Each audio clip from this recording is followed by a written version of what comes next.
Até agora, a gente tinha utilizado fórmulas e funções em uma aba, com todos os dados que a gente utilizaria nessa mesma aba. Só que em alguns momentos você pode querer utilizar dados e valores que estão em outras abas da sua planilha.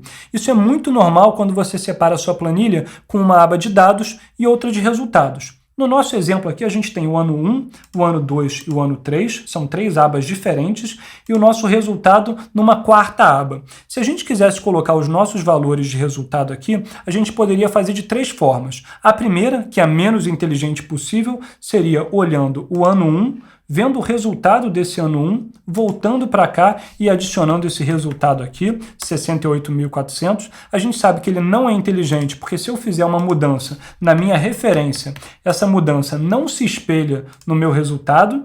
Então, nesses casos, a gente precisa colocar o sinal de igual e buscar o total do ano 1. Então, é só botar igual. E na aba ano 1, você vai perceber que na sua fórmula vai ficar ano 1, exclamação. Isso é uma referência para a aba que você está buscando e você seleciona a célula em questão, nesse caso a célula O6. Apertei Enter, 73.400 perfeitamente. Se eu fizesse qualquer alteração na minha referência, essa referência iria modificar aqui também. Poderia fazer isso para todos os anos, para todas as franquias. Vou fazer um outro teste no ano 1, só que agora com a franquia 2. Então eu venho aqui no total da franquia 2, aperto Enter e eu já tenho aqui esse total corretamente colocado. Se eu fosse para o ano 3, por exemplo, eu poderia seguir o mesmo processo que ele faria da mesma forma. Ano 3, franquia 1, apertei Enter, ele me dá esse resultado perfeitamente aqui. Só para a gente ter certeza que ele está buscando o valor certo, se eu fizer uma alteração aqui,